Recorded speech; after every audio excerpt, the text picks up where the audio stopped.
A little less than a year and a half from now, Scottish voters will decide whether to separate from the United Kingdom and become their own country. Polls show only about a third of Scottish voters want to separate now, giving Scottish First Minister Alex Salmond, who has been pushing the move, 17 months to make his case. Good to see you. Good to be here. So what is that case?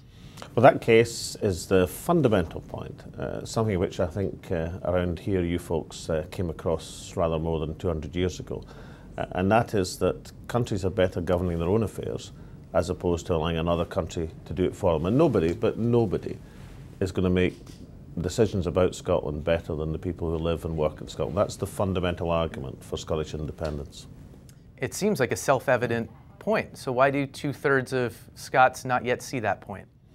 Well, these things are often a process. I suspect if you went back to the 1770s, you would find that at the start of the revolutionary process, probably if you'd had opinion polls across the colonies as they were then, the people in these parts of the world would have to be convinced. And people are convinced for a whole variety of reasons, and we've got 17 months to make the argument that the Scottish Parliament, which we already have, instead of being a devolved parliament, should become an independent parliament. And instead of just controlling the things we do control, like health and education and local government, we should control things like social security, international affairs and defence. And that's the argument we've got to make. Can we make the argument? Yeah, of course we can.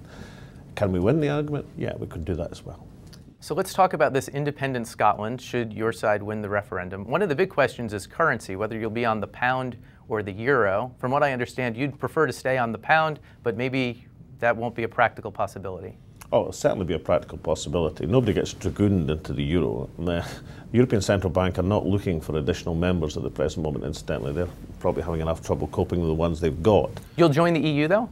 We'll be part of the EU. We're part of the European Union just now, so we'll set our notification to be a continuing part of the European Union. Interestingly enough, it looks like we might be negotiating our position to stay in the European Union, while the United Kingdom government's negotiating a position to withdraw from the European Union. I suspect, under these circumstances, our negotiations might prove more successful.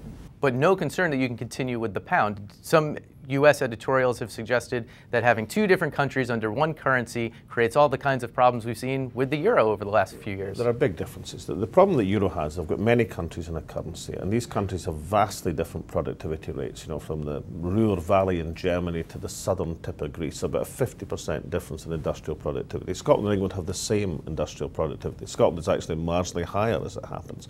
So it's what's called an optimum currency area. But just to check, we got one of America's finest economists, Joe Stiglitz, to run a committee which looked exactly at these points, have come forward with recommendations which says, look, it is an optimum currency area. That's the best option for an independent Scotland. Not the only option, but the best option. Thank you for your time.